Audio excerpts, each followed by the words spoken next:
After all those hours. So the challenge isn't over yet, sounds like. No. It's, I bet it's a lot of work. yeah. Well, welcome everyone. So this is the 4th annual Wyoming Goes Global conference, and we're starting off with an international careers panel. I anticipate, because of the class schedule, that people will be wandering in. I direct the Center for Global Studies, and on behalf of the panelists who are here, I want to welcome you. And this session will be moderated by Mark Jenkins, who is a fellow with the Center for Global Studies, and also a writer in residence for National Geographic. So, welcome. Okay, welcome everybody. I think this is going to be a great panel. Let me say a few things. We have a distinguished group of individuals here, each of whom is going to bring a unique perspective on working internationally. However, we only have an hour, so my introductions are going to be brief, and they'll each have 7 or 8 minutes to tell you their story. So let me introduce everyone from my left down, okay? Megan Degenfelder, Wyoming Department of Education Chief Policy Advisor and formerly Government Affairs Liaison for Cloud Peak Energy. She holds a Master's in Economics from Beijing University and a BA in Political Science from UW. Okay. Oh, Laurent Roux, founder and CEO of Gallatin Wealth Management and a board member of the Center for Global Studies. He holds a JD in law from California Western School of Law. Sarah Robinson, Education Abroad Advisor with the UW Global Engagement Office. She holds an MA and a BA in History from UW. Matthias Young, he's the CEO of Rocky Mountain International, a small business specializing in international travel and tourism promotion for the Rocky Mountain region. He received his BS in Marketing and Management from UW. And finally, at the far end, Barry Allen Sears, Managing Director, Global Functions and Data Governance Technology Audit at Citibank. It's the longest title I had to... he has an MBA from Rochester and a BA in International Studies and German from UW. So that's a brief introduction. They'll tell you some stories. That's what they're here for. And they'll tell you how they got to where they are. So kick it off, Megan. All right, well, thank you and good afternoon. Thank you to the university and the Center for Global Studies for inviting all of us to be here today. I owe a considerable amount of gratitude to the University of Wyoming for the opportunities and the resources that it provided me in my international study and experience. And I've known Dr. Garrison for several years and would thank her for continuing this dialogue on campus for students not only within her program but across campus and providing opportunity to learn more about international experience and research. I was born and raised in Casper, Wyoming, a product of multi-generations of the oil and gas industry and the ranching industry. And when I came to the University of Wyoming, knew that I wanted to expand my education internationally. And my sophomore year, I was fortunate enough to receive the Chinese Ambassador Scholarship for a full year of study in Beijing in intensive study of the Mandarin language. And during that time, I also interned for an international trade company, Larkin Trade International, which specializes in internal compliance programs. And actually was connected with that internship because of relationships made while interning for Congressman Lummis in Washington, D.C. the prior summer.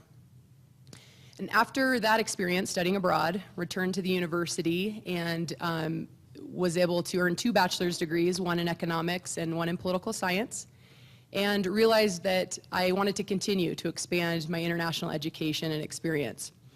And so I applied for a master's degree program in Beijing and was fortunate enough to receive a full ride scholarship from the Chinese government for my master's program. And it was in economics, but an international program. And so was very interesting because all of my classmates were from all over the globe. Kazakhstan, Thailand, Europe, the Middle East. And what was interesting about my program was that it really focused on group work. And so I'd find myself oftentimes completing an econometrics project with a young gentleman from Iran. And it was such an incredible experience, both in developing my skill sets and what I would come to realize later on, really an interesting skill set to be able to market to future employers. And during my master's program, I also was able to teach at Chaoyang Community College, a business course to a group of about 50 young Chinese gentlemen, and also teach private English business courses to executives for different energy companies, nuclear, oil and gas, and also really benefited from that experience. I defended my thesis on the elasticity of demand between natural gas and coal in China.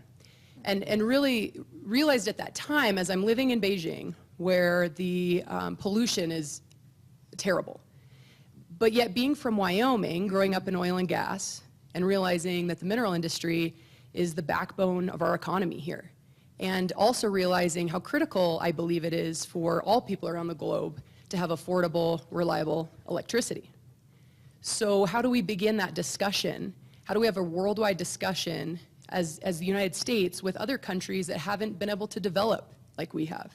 But how do we talk about the real problem of carbon emissions in our globe? And so that's really what interested me in the topic and led me to my first career opportunity. You know, I really considered staying in Beijing, may have liked to, but I did have a fiance back in the United States, and so wound up working for Cloud Peak Energy, which is one of the nation's leading coal producers. Cloud Peak provides about 4% of the nation's electricity and sells internationally to several Asian countries. And in my role as government affairs manager, I was the company's lobbyist in what arguably was the most difficult time in history for the coal industry. Plummeting natural gas prices, the Obama administration being in office, really an interesting time for the coal industry, but also for Wyoming. And it was very powerful for me to be involved in an industry, a private industry that really benefits our state. About 70% of the state's revenue comes from the mineral industry. But to be with a company that has really paved the way in discussing clean coal technologies, carbon capture, sequestration, and looking at issues such as a clean power plan really in a worldwide lens and not just within a silo that is the United States. So that was a really fantastic opportunity, which led me to my current role. About 8 months ago, I was hired by the State Superintendent for Public Instruction, Jillian Balow, as her Chief Policy Officer. And I currently oversee a budget of about $35 million and a staff of 30, and oversee divisions of accountability, accreditation, standards, as well as the Hathaway Scholarship.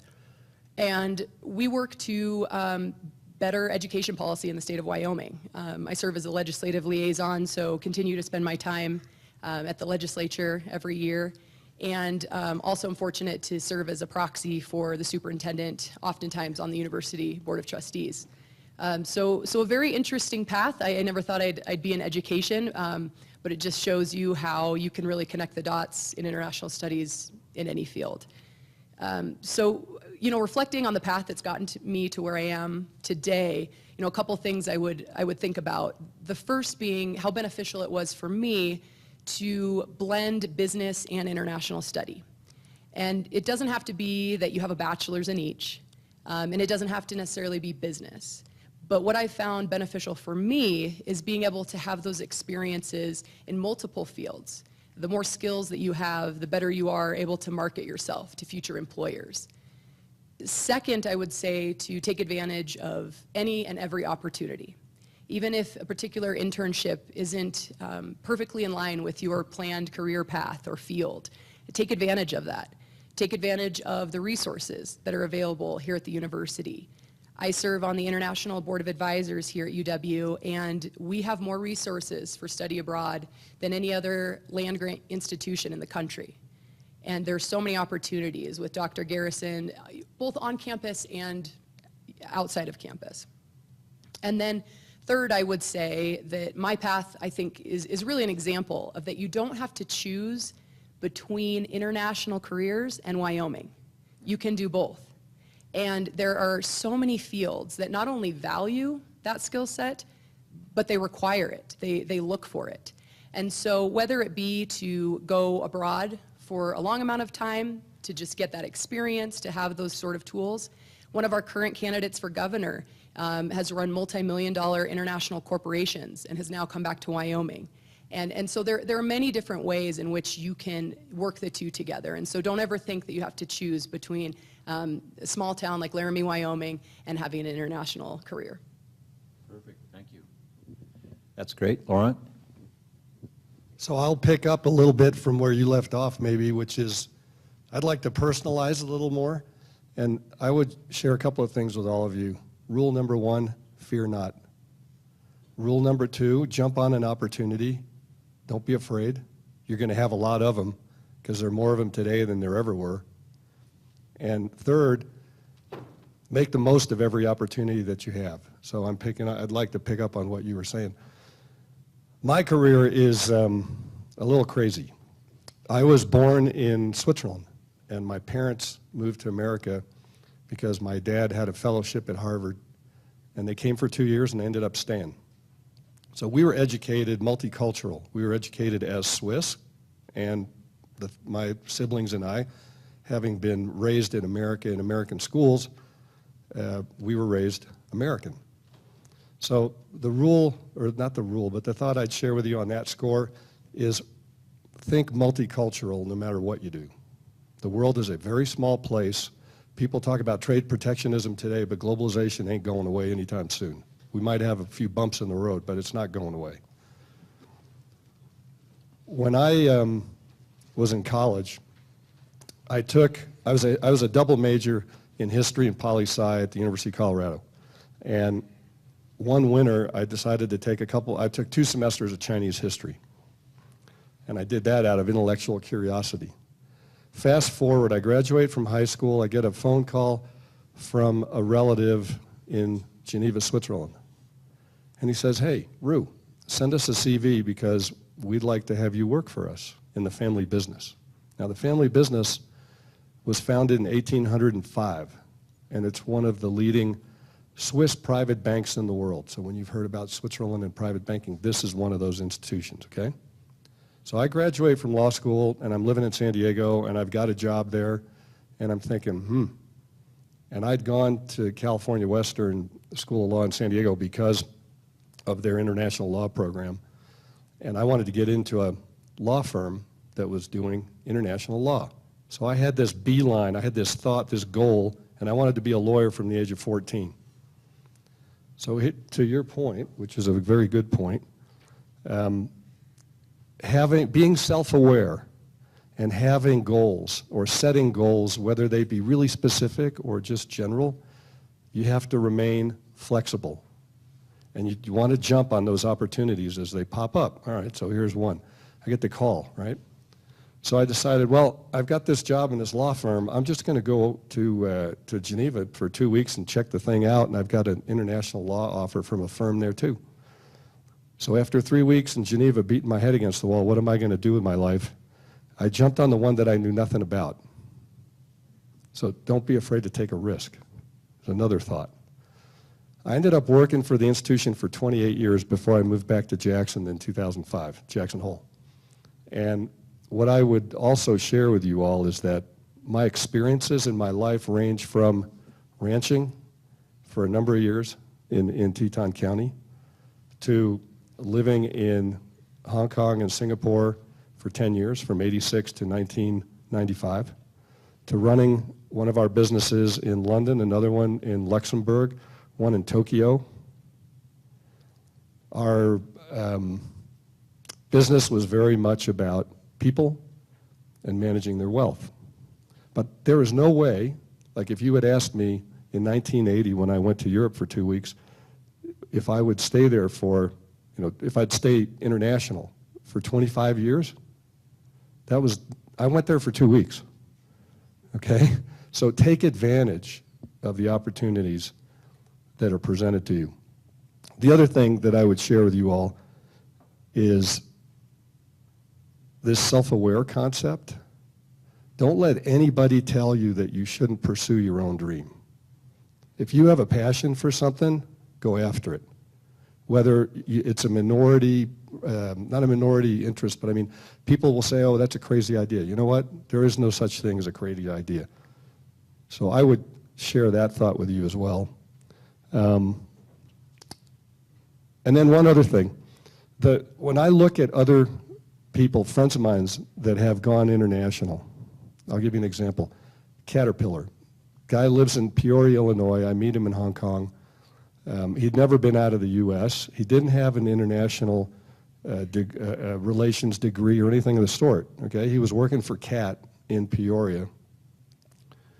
He was asked if he would go international, and the guy took the risk. He said, okay, I'll go. I'm going to take my family and my kids, they're young kids, and he moved out to Singapore. And he stayed in Singapore for 8 years. And then he was transferred to, I can't remember if it was England or Germany, but I think it was Germany, for a couple of years, and then he went back to Peoria. Now here's what happened. When he was living abroad in that big firm, he went up the job ladder and the money ladder really fast because they needed people who knew their CAT products domestically, internationally. So he was training other people, he was marketing the business, et cetera, okay? He goes back to Peoria. You know what happened to him when he went back to Peoria? He didn't have to play the ladder game in this big institution that is Caterpillar. He went like this. He made a beat, he went right around all of his other friends or colleagues that were that had started at the same time as him. So the thing I'm trying to share with you all is simply that there are advantages to being international in the world in which we live today that people don't necessarily see at the outset of whatever they're doing. And then last thought, look at two things. There's the government side and there's the business side, okay? So these are examples of the business side. If your dream and your passion is to go do something good in the world and you want to work in the Peace Corps, go for it. The Peace Corps is a fantastic exercise, a fantastic life. My son spent 2 years in the Peace Corps in West Africa, in Burkina Faso. And I went and saw him, spent time with him. I have to tell you, it is a fantastic learning experience for everybody, including me when I went there. So it doesn't have to be just business. If you want to do something at the governmental level or for an NGO, fear not, go for it. Thank you. Thanks. Go ahead, Sarah. Hi. Okay, so I'll talk a little bit about my position and how I got to where I am, but I'm also going to talk about some of the practicalities because we have a lot of students who come to our office and ask about how they get into the fields of international education. So I came to the University of Wyoming in 2000. I moved to Laramie. I got a job in the registrar's office, and one of the benefits of working here was that we got one free class every semester. So I had not finished college, and I started taking advantage of that free class. It took me 8 years to finish my bachelor's degree and another 3 for my master's, working full-time the whole time, just working my way through it. I participated in a couple of faculty-led short-term study abroad programs while I was working on my history degree. And then eventually when a position opened in the education abroad office, I went ahead and jumped on it. I always thought that it was the only office that I would want to leave the registrar's office for at that point. So I had a really great background in understanding how the campus community worked, understanding how classes work, transfer credit, all of the bureaucratic type stuff. But it put me in a really good position to be able to advise students. And so that's kind of the background. I came into it kind of a non-traditional way. The trend now, for those of you who might be interested in international education, because I think one of the draws is having that job that pays you to travel, that's always a very attractive thing, and so I kind of feel like, yeah, I finally got that one. But more and more, the trend is a master's degree in some sort of related field. Not necessarily absolutely related, but international education, a degree in a language, communications, things like that are ones that are really good jumping off points for any of the areas in international education where in the global engagement office sort of field. And in our office we have education abroad, we have the International Students and Scholars Office, and we have the English Language Program or English Language Center. So the ones that are really popular, the English Language Center, for example, the students who want to go and possibly teach for a semester or a year or a summer, teach English in another country. That's one option that's available to students. It gets you that opportunity to live abroad, which can then be a jumping off point for other international positions. Again, a lot of times they're looking for at least a bachelor's degree, but if you're expecting to get a full-time job, then they want a master's degree in a related field and a certification so that you are qualified to teach English as a foreign language. And it's a great way to start, but the certification part is really important. And they take that pretty seriously because they want to make sure that the people who are teaching actually know what they're doing. But there is also the opportunity of being an English language teaching assistant abroad. This question comes up a lot. And that is basically going to another country where one of these organizations is set and being a pronunciation guide. Being there to speak to the students, talk to them about how the English language works, but more in being an American and telling them how to pronounce things and being a teaching assistant. So that can be, again, a really great jumping off point to get one of the certifications. For international recruiting, that's another one that's really popular. But it seems like I did a bunch of interviews of people who do international recruiting. And in addition to wanting master's degrees a lot of times, it seems like in most cases, the people that get those international recruiting jobs get it because there's a vacuum of some sort. They work in an admissions office and the international recruiter leaves and suddenly there is an opening and, hey, you have a passport, you go do it. And so it gives them that opportunity to go spend large amounts of time abroad. It's not despite what you may think, it's not a glamorous position to do that because you spend a lot of your time on bumpy buses trying to sleep or having resource fairs at universities or hotels until 2 o'clock in the morning and then being on a plane the next day. I've spoken to recruiters who say they took up jogging because that was a way for them to go out in the morning and see the city they were in and actually spend a little bit of time there before they got on the next bus. But the people who do it, they love it, and they have these communities of other recruiters and build some really incredible friendships. And then they end up usually coming back and working in international education on a campus. But it's a great way to have that experience. The best advice for students right now, if you're in that position, you think you may want to work in international education, is to start immersing yourself in that now. Volunteer to work in the admissions office or in the education abroad office as an ambassador. Be a resource for international students who come here. We have about 800 international students on our campus right now, and a lot of them come here, especially our exchange and study abroad students. They may be here for 1 or 2 semesters only. And what I tell them is that if they want to leave Laramie, they need American friends because Americans have cars.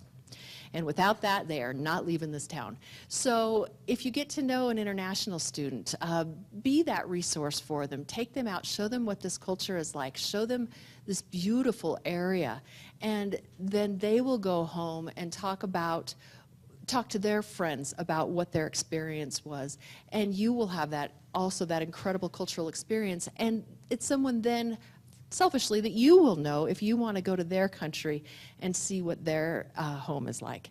It's a fantastic experience. I've never had an international student come to me and say, oh, I wish I'd had fewer American friends. They really want to, that's why they're here. That's why they've chosen Laramie, and they love that we are a very friendly, open community. So being an ambassador, doing practicums, many of these positions require that you do a practicum or an internship in an international office so that you get that cultural experience, that cross-cultural experience. If you have that opportunity to go abroad, like Megan said, she said the largest endowment of any land-grant university. We actually have the largest scholarship endowment of any public university in the United States. We give out about $250,000 a year in education abroad scholarships. And that is unheard of. So take advantage of that. Go abroad for a semester if it works into your schedule, or go abroad for a short-term faculty-led program during the summer or January. We have about 30 of those a year that go out. And these are great opportunities for you to get those international competencies. And if you can live abroad, then that opens up a whole new level of opportunity for you. When I was in the registrar's office, I printed one of my jobs, it was actually part of my job, to print diplomas. And I would get calls from alum who were usually in the engineering department. They'd gotten degrees in chemical and petroleum engineering, and they needed a copy of their diploma or a duplicate diploma so they could get a visa in the country they were living in. And they were all over the world, everywhere from Saudi Arabia or Kuwait to Germany to Singapore to, I had one that was in Siberia. They're all over the place. And these are University of Wyoming alum who have spent time abroad and during their education, and then when the time came for them to be hired for these positions and they needed someone, the company needed someone to go abroad, they said, hey, you've been abroad, you survived it, you go. So you never know what kind of opportunities that are going to come your way. And as everyone else has said, you got to take advantage of those, jump on them, and don't be afraid to really have that experience, because it will be an incredible one. Thank you. Well, I just want to thank Gene and then Mark for inviting me and for UW for putting this on. My name is Matthias. I'm with a company called Rocky Mountain International, and I'll just tell you a little bit about how I got to where I am. I appreciate some of the advice you're giving out, because I would have echoed some of this, so thanks for that. So I'm from Torrington, Wyoming, little town on the Nebraska border. When I was growing up, I had no clue what I wanted to do. Still maybe don't know, but so I went into school. You know, at first I started in the engineering program. I wanted to be an architect is what I thought. I was really into design, and architecture really interested me. UW at the time didn't have an architecture standalone program, and throughout my classwork I figured out that engineering was not necessarily my cup of tea. I'm not very big on math, so at any rate I pushed over to the business school and landed in marketing and management, and that's what I ended up getting my degree in 2005. And so what I would give to you guys is you maybe don't know what you want to do, and you should be flexible and open-minded and take those opportunities. Practically, what I did was I did every internship I possibly could in the field that I was planning to get my degree in. So I ended up with three internships over the course of a couple years there as I led up to my graduation in marketing and media and things like that, just to get some base level experience, because I knew employers were going to be looking for something more than, you know, a grocery store clerk, which is what I was basically, or working, you know, maintenance at the cemetery and things like that, mowing lawns. So I did that work. So definitely be looking for any internship, paid or unpaid. I know it's hard to do that when it's unpaid. Do it. All of mine were unpaid, and I really truly think that helped me understand how a business works, and then just having that to be able to put on my resume I thought was beneficial. I also used every avenue that the university has, so talking to the Career and Advising Center, you know, I worked with them. They helped me with my resume, how to put that together, cover letters and things like that. You know, that really helped me get going and get set up to go out into the real world, really. So then, you know, from Torrington, I graduated in 2005, and then in December of that same year when I graduated, I had I'm very lucky to say that I had my first baby girl, my daughter, who's now 12. And so that put me in a spot where I graduated, and now I really need to go out and get a job and make some money and support my family. So I was really at that point willing to do almost anything to make a buck. You know, I almost, not that this is a bad profession, but I didn't want to do it personally, but I almost, you know, was a used car salesman, and I don't really want to do that, but I was willing to do anything, and my point being is that you should be open and flexible to anything, to get experience, to get out there and learn, because those skills are going to build up and help you as you do gain traction in your field of choice. So for me, I was looking for, again, any job, and if it had marketing in the title, I was all for it. So, and those are not readily, you know, out there all the time. There's not a lot of marketing jobs. So if you go look, it's not as easy as you might think to find something in that field, and that's a very broad field as well.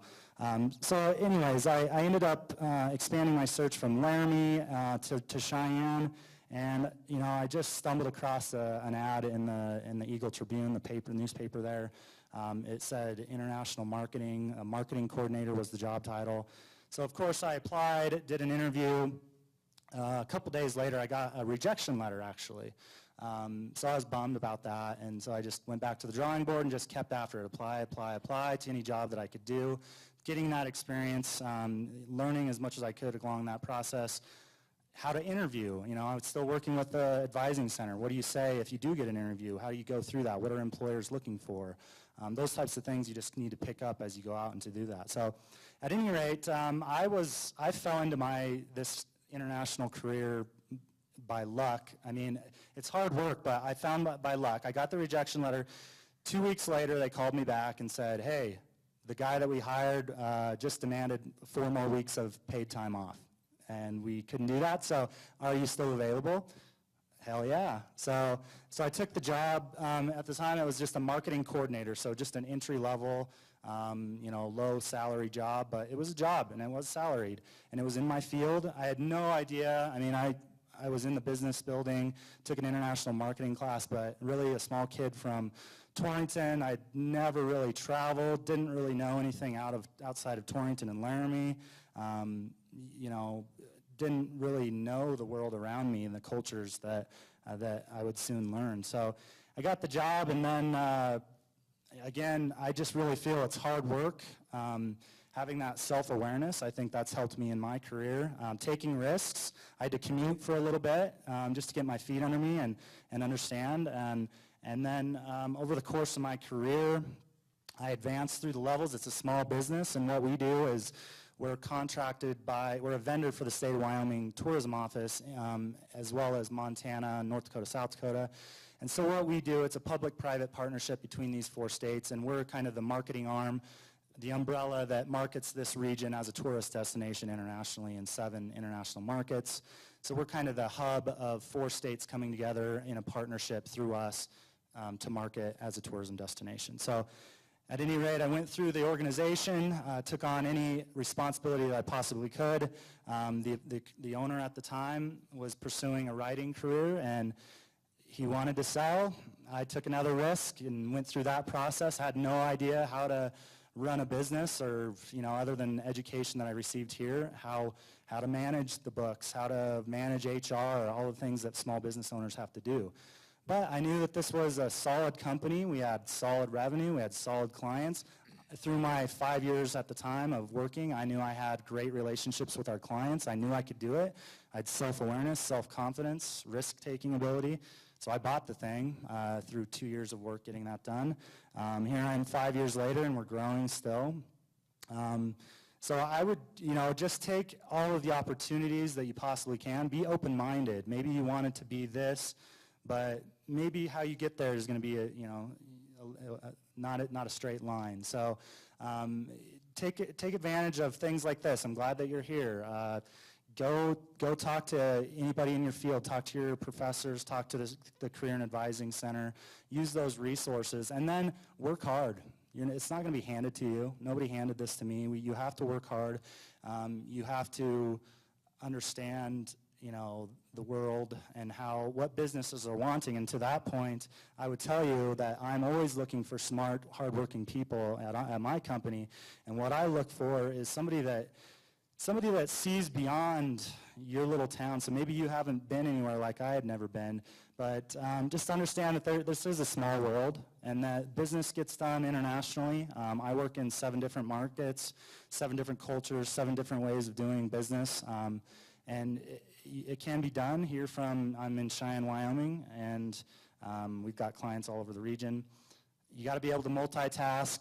If you're in marketing, know a little bit about web and social. Know about those commodities or those platforms, because the way that the world travels and how they consume information is very much applicable to travel and how they get to Wyoming and to Laramie, Wyoming. So be about that. And I would echo some of the comments already made. Being self-aware, understanding how your work and your work and who you are relates to the world around you. Other than that, you can learn anything. Like, I'm willing to hire just the right person. And it's all about culture. And then after that, if you are a smart, hardworking person, then you can make it, at least at my company. So that's my story, and I hope I contributed here. So thank you. Thank you. Go ahead, Barry. I'll try and use this. It's on. You can hear me. Pull it out if you want. I don't know if I'm so good with that, but we'll try it. So I'm Barry Sears. I'm gonna come at the topic from 3 different angles, and it's probably going to echo much of what the panel's already talked about. But first, a piece of data. Second, my 2 cents. And third, a little bit about my story, right? So the data.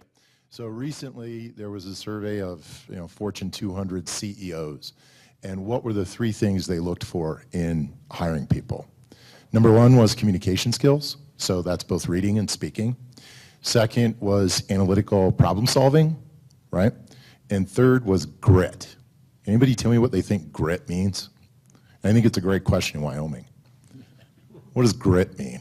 Anybody want to venture? What do you think? Stick-to-itiveness, tenacity, right? Some of what you've heard up here, persistence, all skills or all attributes I would encourage you to think about. Now, nothing in what I said and nothing in the survey said you had to be an expert necessarily in your field, right, academically. Right, so these are more of the softer skills, regardless of the field that you go into, and certainly maybe a little bit of my story are going to shed some light on how I applied unknowingly those 3 things throughout my career. So that's the data, the 2 cents, a few things. And it's interesting that some of it's going to echo some of the other speakers today. 1, have a point of view. Don't be afraid, and this goes hand in hand with doing your homework. If you ever go through the career office, they always say be prepared for the interview. I go a step further. Not only be prepared and read up, but have a perspective. Come into my office when you want that job with a point of view about something. And I interview people from the staff level, internship level, all the way up to managing director. And it's amazing. It doesn't matter where you are in your career, how few people have a point of view. And it's dangerous, right? You're taking a risk. You may get it wrong. But at least if you come in and you take that risk, I know you've done your homework, and I know you're going to apply that same thinking principle to the job you might get. So have a point of view. Tell a story, right? Life is about stories, right? And make it interesting. And weave together what you've heard from Matthias and others is, you may not start out in this linear path to the perfect job. You may be mowing a lawn. You may be working at a cemetery. I worked at a hotel, moved pipe, did many different things, but think about those experiences and how that story weaves together and defines you, right? Because that resume might get you in the door, but then you've got about 2 minutes to keep my attention, and that's with a story, right? And don't be afraid to tell one, okay? The third thing is, I have to look at my notes now. The third thing is passion. So I work in, you could argue, quite a technical field. If you listen to that long title that I have, it's basically technology audit. So I look at all the technology that's out there and all of the technology that's coming, whether that's blockchain, cloud, you name it, right? But I can teach you that. I can't teach you passion. And I think, Laurent, you mentioned this in one of your points, that I don't care what it is, and sometimes people want to impress me because they're passionate about banking. I personally don't care what it could be cooking, it could be basket weaving. But the fact that you're passionate about something is likely to translate into your job. But if you can't tell me that you're passionate about anything and that you just want a job, you're probably not going to get the job. Right? So think about what you're passionate about and how that plays into what you might do. And maybe it doesn't, but the point is you have something or many things that you're interested in, right? It makes you human. And agility, I think it's been mentioned several times. There's no linear path, and when I talk a little bit about my story, it's certainly not linear. Be agile to the moment. Take advantage of opportunities like this at the university. I certainly didn't do it enough when I was here. You are obviously, leagues ahead of me in recognizing the value of a network, right? And the power you have, no matter who it is, especially the colleagues sitting around you, fellow students, those are going to be the people you're going to experience a career with, right? It's not just they're your college buddies. They could end up being your partners in business at some point. So don't forget to be nurturing, starting and building a network. It's never too late, and certainly nurturing it, because when times are good, it's great to help others, and I think that's some of the reasons we're here. But then when times are not so great, at least you've got a network that you can turn to. So those are that's my 2 cents. Now, a little bit about my story. So I grew up in the Northwest. Some of my childhood was in Wyoming, but I lived in Montana, Idaho, Utah, Oregon, and Washington because my father was a pipeliner, right? Natural gas pipeline. I didn't know what I wanted to do. I grew up in a very rural town of about 1,000 people. In most of the places I lived, they were very small towns. And when I turned 17, I went in the Army for 4 years and got to travel the world. And I think that's where I sort of got the bug of wanting to do something beyond, say, the borders of the United States. So I came back after active service and went to, I think it was a community college in Rock Springs, Wyoming for a semester, and then applied to the University of Wyoming to come here. Didn't know what I wanted to do, didn't know what program I wanted to be in, but I knew it had to have something to do with international relations. Now, my family heritage goes back to Germany and Switzerland, so I felt like I wanted to learn how to speak with my relatives, so German was on my list. And I ended up studying, they had a great, I think it's changed a little bit now, but they had, when I was there, thankfully, a great Mandarin Chinese program. I wish that I had the same program that you went to, because that would have been great to go over to China and study. Studied German, of course, and then I met my wife at the University of Wyoming. She was an exchange student from France. Now, an interesting, funny story there is apparently I was one of the only people who could differentiate between Paris, Texas, and Paris, France. At least that was the way I felt I got her attention anyways, down at the Cowboy Bar. And I couldn't two-step for the life of me. But anyway, so I met her, and kind of what propelled me, interestingly enough, in a not too dissimilar way to your own, Matthias, is she said, well, I'll marry you, but anywhere we live has to have a direct flight to Paris. That sort of ruled out Laramie and much of the Northwest. But so ended up trying to figure out what did I want to do next, and graduated with a degree in German and international studies. Knew I didn't want to be a translator. I did a study abroad in Germany, which was fantastic for a full year. And as you said, great opportunity if you get that chance.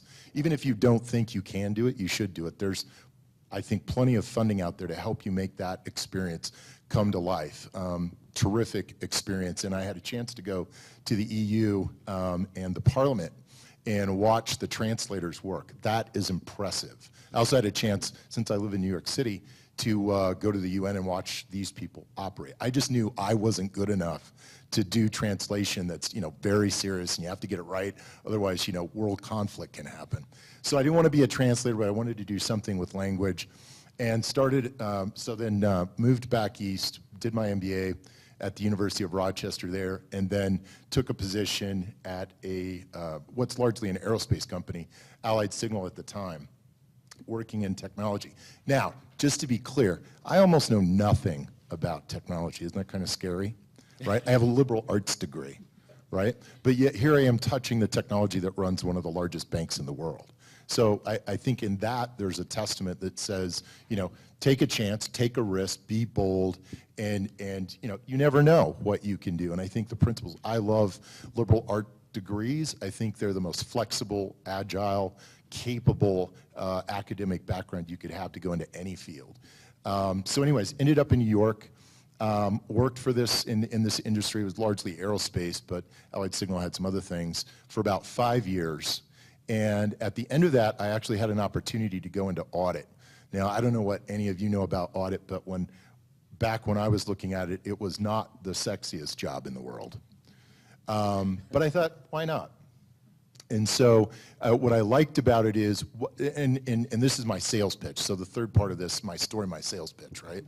Auditing as a profession, which you might not have thought about, but there's a few things I'd like you to take away about the role that I have done for the last 20 years. And the first is, entry-level positions get you access to the senior executives of an organization. There are not many jobs that you can do that at the beginning of your career. right? You go in, whether you're an accountant or a tech auditor like myself, you know, you're going to get access to very senior people and get a sense of how do they think? How does someone like a Larry Ellison think, or a Bill Gates, or some of these names that you might see? You're going to get to interact with them, not every day, but certainly enough that, you know, most people may spend their whole careers in accounts payable, and that's a great career, but they may never meet the senior execs of the organization. So I think that's one selling point. I think the other is exposure. So there aren't too many professions, and so I was a consultant when I went to New York, just to full circle with that. When I went to New York, and after I left the aerospace industry, I went and worked for a Big Four accounting firm, Ernst & Young. Some of you might know them, and I had a chance to work for hundreds of clients, right? So again, within the profession of audit/consulting, you have this exposure that's amazing, especially for someone like me who didn't really know what he wanted to do, right? Maybe still doesn't. It was a great way to just see a lot of things. How does manufacturing work? How does a government organization work? How does a bank work, right? How does an aviation company work from beginning to end, not just specific parts of it? And plus, build up a network, right? Remember I said in my 2 cents, it's a big strength you want to begin to develop here is networking, right? So over the course of the 12 years that I was at Ernst & Young, build up. At the time, I didn't realize it, but the power of that network when I decided to leave was fantastic and amazing. And again, more often than not, it wasn't my bosses that gave me the introduction to the next role. It was my colleagues, the people that, you know, the people that work left and right of you or study left and right of you are often the most important in your life, right? And I always say success is a team sport. Right? None of us get to where we are by ourselves, right? It's because of a team, because none of us possess all the things necessary, I believe, to truly be successful, right? So I ended up leaving, and here's another part of the story about being bold. I had worked, like I said, for hundreds of clients at Ernst & Young, but I had never worked in banking, ever. And I had the naysayers come to me when I was choosing to leave, and they're like, are you crazy? First, why would you leave? You're ready to make partner. Why would you leave a Big Four firm? And I said, well, it's not in my heart, I finally realized. And I need to follow what I'm passionate about, which is around transforming organizations. And you know, I looked around. The other piece of advice I would say is be targeted in your look. Don't just want a job, right? That's the first turnoff I have when I hear a candidate say, well, I'd just like to get a job in banking. Be more specific than that. What exactly are you excited about, right? Because that just getting a job, yeah, I think you could probably just get a job, but you're probably not going to like it, and you're probably not going to be very good at it either, right? So I had all these naysayers tell me, Barry, there's no way you're going to leave consulting, make the money that you want to make at the level that you want to make it. You're going to have to do something different. So the first thing I had to do, what do you think that was? Not talk to those people. Right? So I had to stop talking to those people and really focus and target. And to many of the things I said, I had to have a point of view, I had to do my research, I had to do my homework. And guess what? I walked into the interviews, every single interview. And so these are with senior executives, like right below the CEO of Citibank. So think 250,000, this is a big place, right? In 100 countries in the world. First question they asked me, what do you think it was? What are you doing here? Right? And so you had to be prepared to answer that question. Why was I there? And it came down to explaining to them, I said, you know what, I get it. 25, 30 years, given sort of the regulatory environment that's been going on, you guys have been trying to solve these problems. But I've done my homework, and guess what? Those people with all that experience, no discredit to them, they've not yet been able to solve the problem. And here's what I think the problem is, and here's what I think the solution is, and here's how I think I can help you solve that problem. Wow. That question never came up again. They never challenged me on whether I had enough experience in banking, because that was helping them solve a problem that they had in governance, right? This was just after the financial crisis, so you can imagine all the banks were scurrying to try and find people to help them stay out of the front cover of the Wall Street Journal, right? So that's how I'll leave you with the story, is I ended up in an industry that I didn't have any experience in, fairly, let's say midway, if I were being hopeful in my career, midway in my career, is take those bold steps, as many of us have said here today, and take a chance. Wherever you are in that career journey, capitalize on what you've experienced, regardless of how meaningless you might think it is, to others it is. Help an organization solve a problem, right? Don't just ask for a job, right? And be agile. There's no linear path. And I think the opportunities to work internationally are amazingly greater than they were when I was trying to find a job, right? And you don't have to live in New York City to have an international job. You can live right, in fact, I'm trying to figure out how I can get my job back to a place like Wyoming, and arguably I can do it. I work remotely. I worked in the coffee shop today for about 4 hours. I was doing my job, right? So you can take your job wherever you want to be and still have it be an international job. So I'll leave you with that. Thanks. That's great. Thank you, panelists. For those of you who keep notes, here's what I have. Be brave, take chances, pursue opportunities, remain open-minded and intellectually flexible, intern abroad, be curious about other cultures, be consciously self-aware, follow your passion, and have an informed point of view. And I don't know if that's a summary of everything that everybody talked about, but let's open it up to questions. We've got about, oh, you'll run the mic, perfect. Let me grab one of these here. And you're welcome to ask anybody questions at all, and I'm sure that if they don't have an answer, they'll make one up.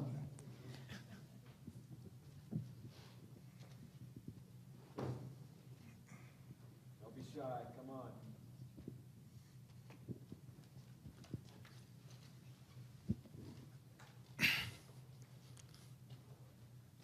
My name is Chibi, and I'm a first-year master's in international studies. My question, first of all, I would like to ask, I've forgotten the name, Sarah. Yeah, I was actually thinking of going to South America and teach English there, or any other subject that I may be interested in. Do you know how that would help? I mean, how to get the certification thing? Okay, so it seems like probably the certification you're looking for would be the TESOL. It's TESOL, and that one, a lot of times it can be built into some degree programs, but I don't know that. You said international, you're in the global and area studies. Right. Right. I don't know if TESOL is built in. Do you know, Jean, if it's built? It's not into that.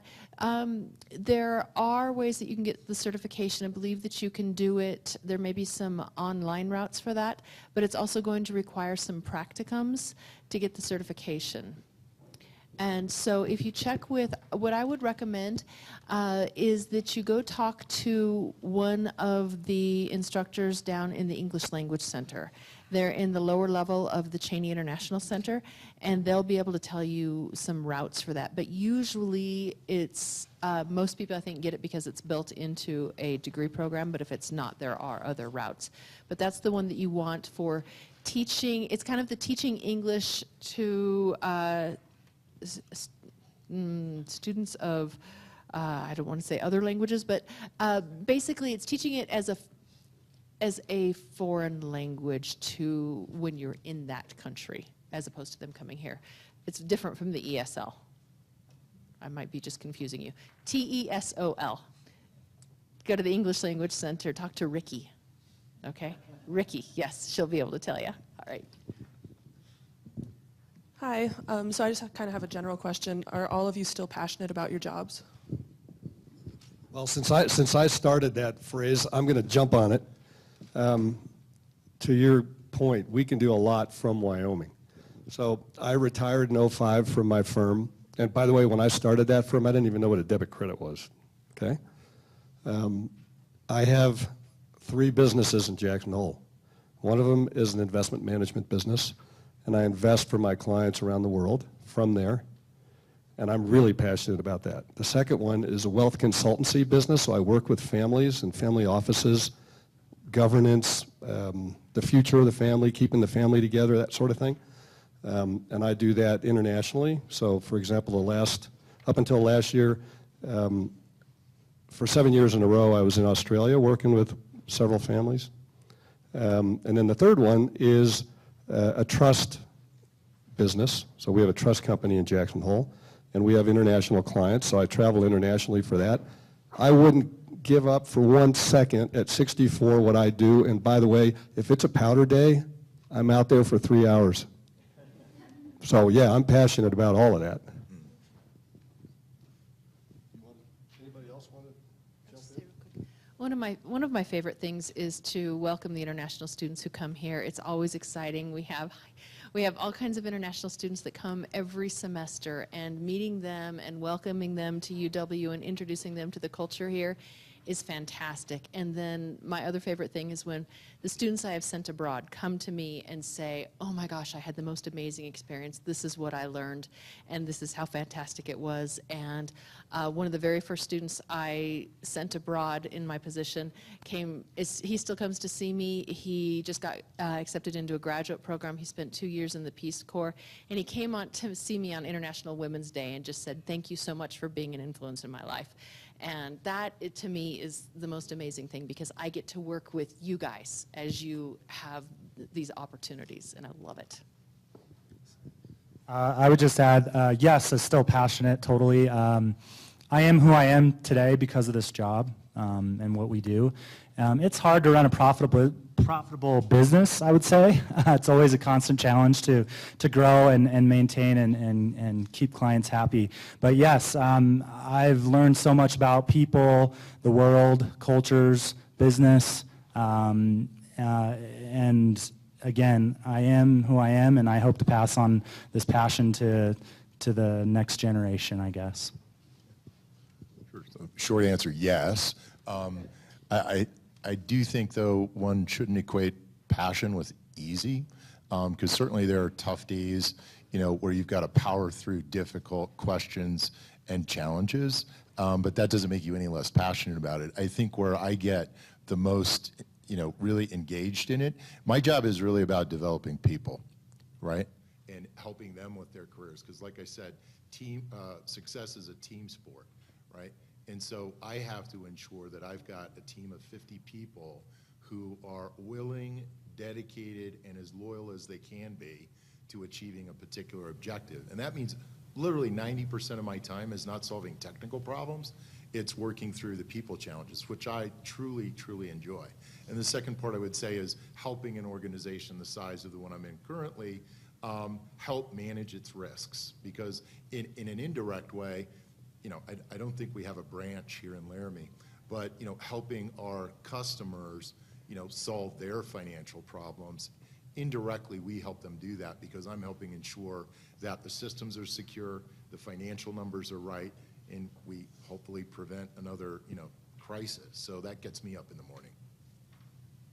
So we only have about 5 minutes left, and this is the Brain Trust. If you had any question, you should take the opportunity to ask it right now of anyone. Yes, go ahead. Wait for the mic.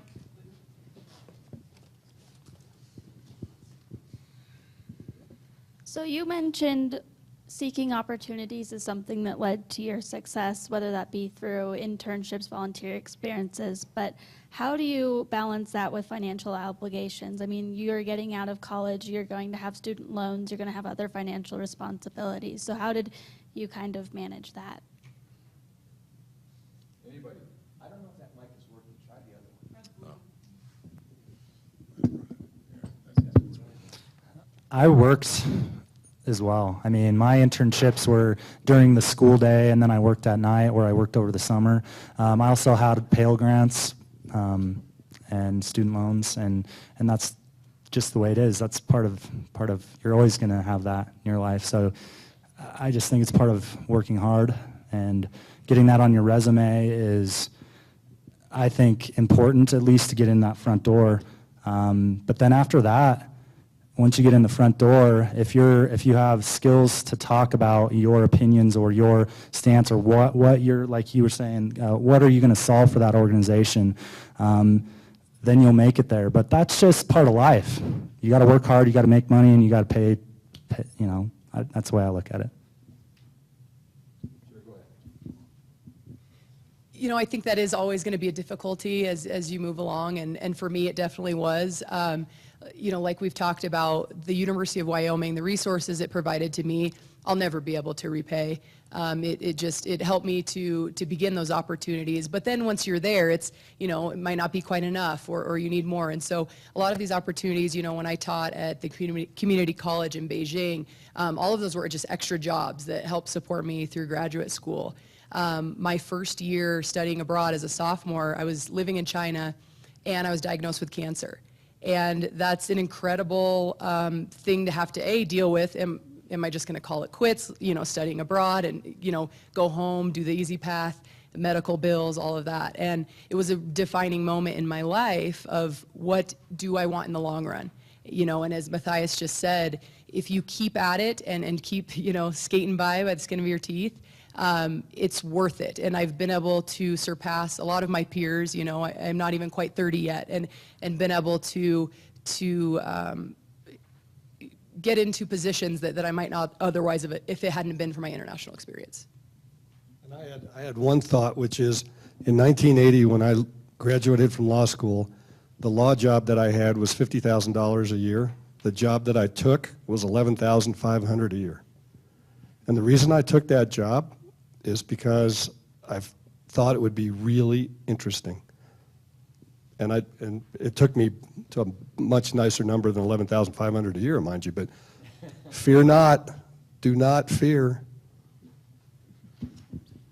Well, I think we should have a round of applause for our panelists. They've really been wonderful.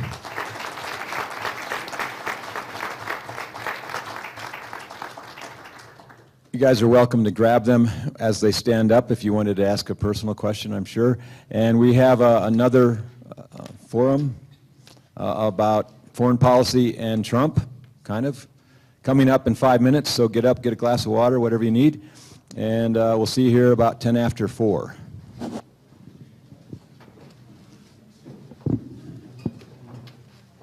It's a great job.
He's now a distinguished fellow at the Corbell School at the University of Denver, and he is a member of the Center for Global Studies Board. To his left, we have another ambassador, Ambassador Mark Wall, a former ambassador of Chad.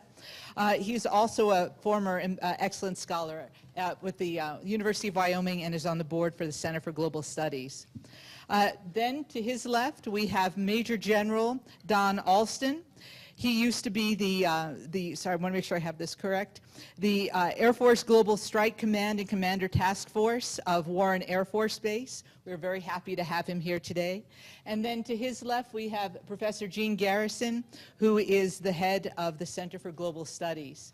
Each panel member will have 7 to 10 minutes to talk about American foreign policy under Trump, and then we'll have plenty of time for questions afterward. If we don't mind, I'll just go in this direction from my left to right.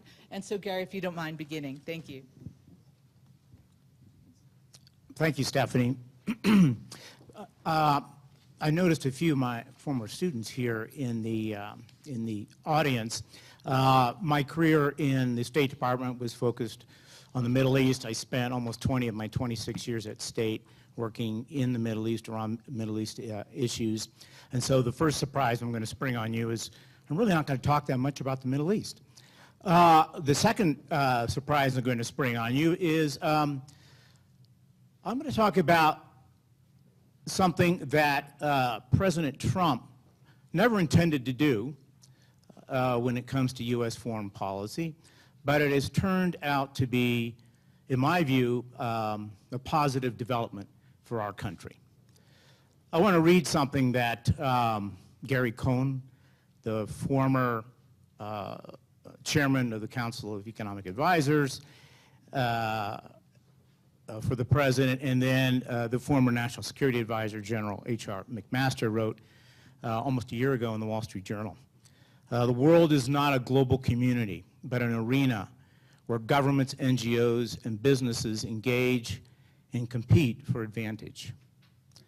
That statement runs counter to over 75 years of U.S. foreign policy. U.S. foreign policy after 1945 was geared toward creating an international rules-based global order. And we led that effort. And at that time, we had all the tools at our disposal, almost all of which we still have today.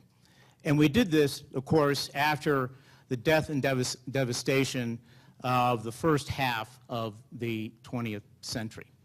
And the very enlightened leaders that our country was blessed with at the time realized that a very narrow, self-interested focus on U.S. foreign policy would work against our interests, first of all, but the interest of other countries around the world. And by establishing a rules-based international order, we were going to create something other than a zero-sum game for countries around the world, a non-zero-sum game. This is something that a world power never in history had ever done before. And we did it. And we did it very successfully. Of course, we had the cooperation of literally hundreds of countries around the world who signed on because they were promised skin in the game, an opportunity to advance themselves, as well as maintain peace and order in the world. It was a very successful policy. The policy of the Trump administration right now runs counter to that. And the reason I say it's positive because it is time today to examine America's role in the world. We were the initiator of this global policy. And by the way, human interaction is nothing new. Religions, economies, cultures, you name it, every aspect of human development has been affected by neighbors and others than the tribe or the society or the nation. And what we did is to systematize this under laws and institutions. The United States then set about to create something that no other country in the world has been able to replicate, and that is a global network of international organizations, alliances, agreements, understandings treaties that help knit together this new rules-based global order. NATO, the UN, the EU, the original idea for the EU was born in the bowels of the State Department. Just a handful of Foreign Service officers on how to deal with the economic crisis of Europe after World War II. So, and it created a lot of the prosperity that we see in the world today, reducing global poverty after World War II from almost 50% to less than 10% after, in 2015. It was extreme poverty, I believe. Increasing global trade from 3% of GDP at the turn of the 20th century to a third today. And that was because the various regimes governing international trade. They gave greater opportunity for both small and large countries to prosper. And what it meant was, for people all around the world, they live longer, they live healthier, and they're richer because of this system of rules-based global order, which again, and you'll hear me say this a lot, we led. Now, it had repercussions, of course, many of which were, in fact, most of which were positive. In our own country, there were some negative repercussions. And it was that I believe Mr. Trump capitalized on. And it's not inappropriate to examine our role today. And what role is America going to play going forward? Are we going to take the approach that Mr. Trump has proposed, which is basically a nationalist approach? We maximize our advantage. The strong do well, the weak maybe less well, if they do well at all. Or are we going to somehow fashion a redesign of this global order where many of the burdens, or at least a substantial part of the burdens, are not shouldered as greatly by us as they have been in the past? And what I don't think the Trump administration has appreciated is the strengths that the United States brings to this. Anyone who's studied foreign policy and the role of power in the world today understands hard and soft power. The United States has more hard power than any other country in the world. And don't get me wrong, that's indispensable for a successful foreign policy. If we did not have the hard power we have today, we wouldn't be the global power that we are. But the advantage of having that hard power is that we can then begin to exercise all the tools of soft power that we have. Starting first with our economic clout, but then culturally, technologically, educationally. We're sitting in one of the great institutions here in the United States, our institutions of higher education, and what they do to project America and America's values overseas.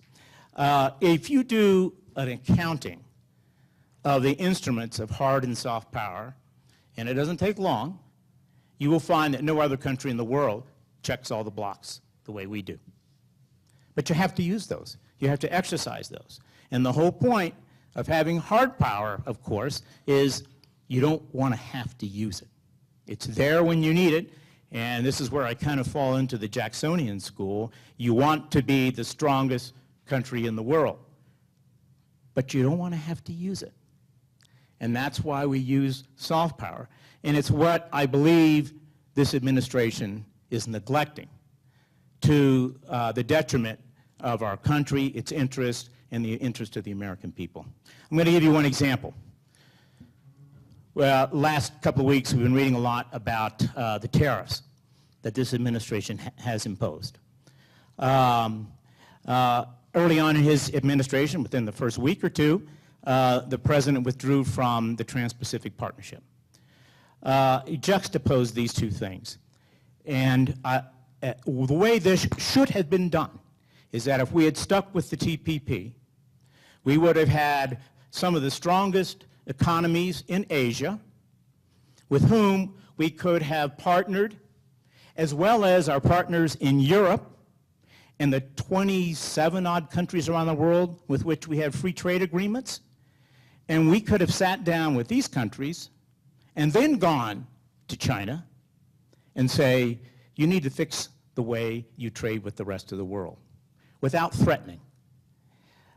Tariffs have never worked. Read some history on Smoot-Hawley in the early 20th century. It provokes conflict, and I am fearful that this kind of approach to America's power can lead to conflicts which might require our hard power. Thank you very much. Okay, thank you very much. Great to be back at UW. I've got a lot to say. I'm going to be very brief in the points I'm going to make, so bear with me. Gary has kind of stolen the thunder from my first point, but I'm going to take a little bit of a different perspective.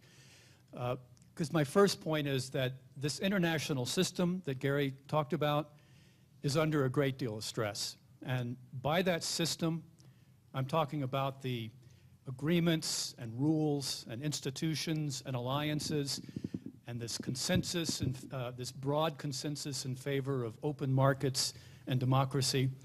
It's a system, as Gary indicated, that the United States took the lead on in fashioning in the years after the Second World War, and which the United States has had the lead on in sustaining in the many decades since then. It comes out of over the years, a broad bipartisan consensus backed by Democratic and Republican administrations because of the belief that this system was good for our country. It was good for our security. It was good for our prosperity. Now, there are many reasons why the system is under threat right now. But a very important one right now is that we have a president who really doesn't believe in it. In fact, we have a president who dismisses it as something that not only does not benefit American interests, but it actually is contrary to those interests. And the United States, having been an anchor of this system, for so long, Speak more into it. we now are in a situation where that anchor is wobbly. And when that anchor gets wobbly, there could be trouble. Okay, I'm going to move now and talk about how all this is playing out in Asia. Okay, the good news is that our White House has established some very, what it considers close personal relationships with major leaders in major Asian countries. Or maybe the better way to put it is that these leaders have succeeded in establishing, through flattery and attention, good working relations with our president. But that's a good thing, because we have a White House that puts a very high value on these kinds of relationships. Also a good thing is that the administration has articulated some good ideas for a strategy in Asia. It's talking about promoting a free and open Indo-Pacific region. Now, never mind that these ideas were borrowed very much from Japan's Prime Minister Abe during his first stint as Prime Minister of Japan back in 2008 or so. And never mind as well that these ideas are basically an extension of the Obama administration's pivot to Asia that it was pursuing during its the last term in that administration. That said, these are good ideas, and they do provide a good basis, I think, for our policy in the region. The problem is that we've taken a number of actions that weaken our ability to follow through on that strategy. The first, and probably, in my view, the most self-defeating, was the decision to pull out of the Trans-Pacific Partnership. This is an agreement, a regional free trade agreement, that would have provided significant commercial advantages to American exporters, including to Wyoming exporters. And it would also have provided a good strategic basis for the U.S. role in Asia. Now, add on to this the trade actions that we're now planning on taking on steel and aluminum, the threats to pull out of the U.S.-South Korea free trade agreement. the perceptions that the United States is no longer a welcoming place for foreign students and foreign high-tech workers. You add all this up, and we've taken some very serious steps that undercut our position in Asia. Now, the impact of all this is a collapse in confidence in many Asian countries in the U.S. role in the region. The Pew Research Council last spring conducted a poll of 30-some-odd countries around the world, 7 of which were in Asia. And throughout, you see, well, not throughout, there are a couple of exceptions, but certainly in Asia, including in some of our most valued friends and allies, South Korea, Japan, and Australia, the confidence in the United States doing the right thing in the world has dropped drastically. In those 3 countries I mentioned, the year before the poll was taken, 70 to 80% of the publics thought the United States was they had confidence in the United States. When that poll was taken a year ago, the confidence levels were in the 10 or 20% range. Now, China is moving very smartly to fill the void created by perceptions that the United States has marginalized itself in Asia. So China has set up big infrastructure banks. It's moving ahead with its own version of a free trade agreement in the region.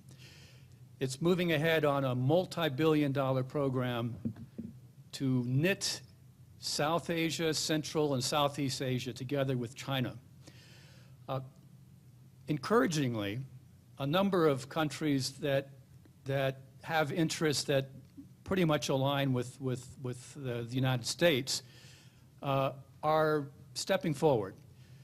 So the other TPP negotiating partners have now signed a TPP 11, that is 11 remaining countries, absent the United States. Japan, Australia, India, Vietnam are moving fast to ramp up cooperation with each other.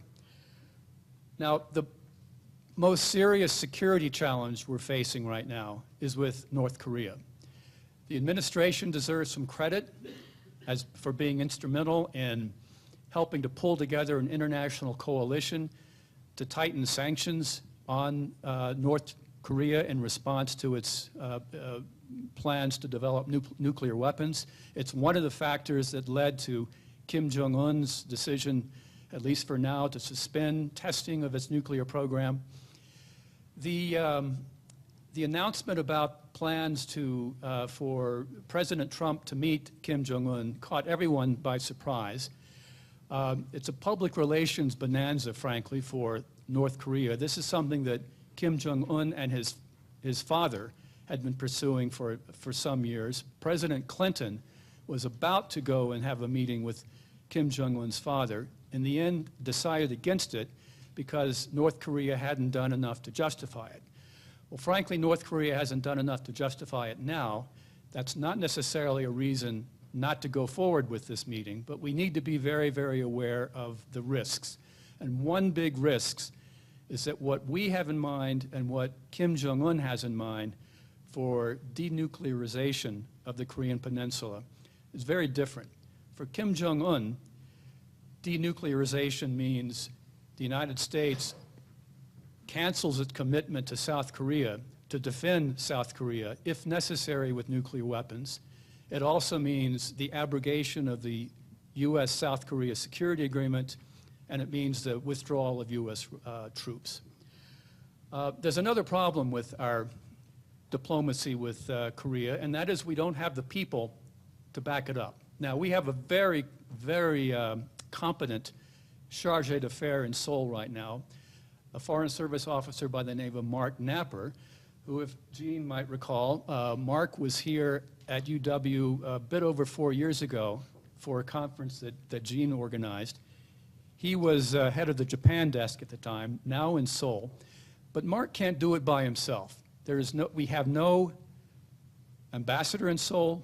We have no Assistant Secretary of State for Asian Affairs in place. And this points to a broader problem. we're losing our most senior and effective diplomats. Hiring for the State Department is way down. Proposed budget cuts are way down. The State Department is being hollowed out, and the Foreign Service is being eviscerated.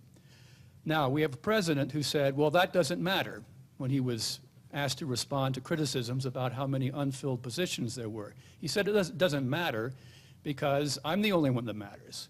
Well, the fact is it does matter. If we don't have the people to follow through, we cannot effectively pursue our diplomacy that advances our interest in Asia or elsewhere in the world. I'll leave it there. Dr. Garrison, before I even start, I just want to ask you whether or not I can get any credit hours for what we're doing, because the two ambassadors have done such a good job. So thanks for letting me be a part of this. We'll give you food at the reception. Okay. I work for food. I've done that for decades, so that's great. You know, this is, as we reflect on this past year, you know, there's expectations around the world when democratic nations change leadership. And of course, the most anticipated nation, or I should say change, would be a change in leadership of the United States. And of course, our election more than a year ago was it created even expectations and perhaps some anxiety. But unlike countries where the leaders don't change that often, where we have, you know, I won't, let's just say that the president of Russia was reelected, and I think that he's pretty safe in that job for as long as he wants it. I think odds are good he could die in the Kremlin, however long that might take. And of course, China has a lot of continuity in their foreign policy because their leadership is in for the long haul as well. So when you're talking about democracies, obviously there's going to be changes. There's going to be shift in our country, particularly when the party changes in the White House and the administration. And obviously there was a lot of anticipation last year. So I'm going to walk through a few things. I don't know that I'm going to keep you at the level you've been at for the last 20 minutes, but there's a few things that I think are worth commenting on, and I'll do that. You know, candidate Trump, before he was elected, he made overtures that, you know, NATO members, maybe they're not paying their fair share. In fact, you know, if you don't pony up the money, if you don't get 2% of your budget into NATO, you know, I mean, how long can we cover the bet if you're not going to do your part, which obviously has huge implications for Article 5, for the common defense, and that caused a lot of anxiety. And in fact, after the president was sworn in, it was about June before he said, we're all in with Article 5, and we're going to, you know, we'll certainly hold up our responsibilities. But I'm going to talk about NATO from a few different perspectives because I think there should be great cause for concern. Right now, NATO is looking at our emergency that we collectively have in the Pacific that pivots around North Korea. And depending on where you define the westernmost border of NATO, by treaty it might be California, by practical application it might be Guam. And so NATO's trying to find a way to understand what their responsibilities are as we maneuver around this particular emergency. The model that we have in NATO, where we have, for example, nuclear-capable aircraft, we call it dual capability aircraft, where we have a number of countries that have the competency to fulfill that obligation and that responsibility. We don't, can you shift those over to the Pacific to add value to stability and to contribute to buying down risk? The model doesn't work as easily there, but those are the things that people think of in terms of the practical application of NATO in a region that seems so far from, you know, where when you think of NATO. I think that there's also a serious challenge from Putin, who I think would like to dismantle NATO. Certainly we, the United States and the West in general, have looked to collect the states of the former Soviet Union and bring them into the fold, thinking, and I think that it contributes to stability to bring them in. But of course, as Ukraine got more serious about taking the next steps, Putin rolled into eastern Ukraine, took Crimea, leveraged nuclear weapons to take territory, and did it just you know, so aggressively and publicly, rolling out a series of leaders to say, don't forget I'm a nuclear weapons heavyweight, and I'm taking this action, and I don't know what you can do to stop me. And Europe did not, and NATO had no effective response to that. So NATO's been challenged, and NATO failed to modify behaviors with regard to Russia. That failure persists today. Putin also threatened, sounds funny when you say it, but threatened Denmark with nuclear weapons, Poland with nuclear weapons. Sweden may not be a NATO member, but they got the threat too.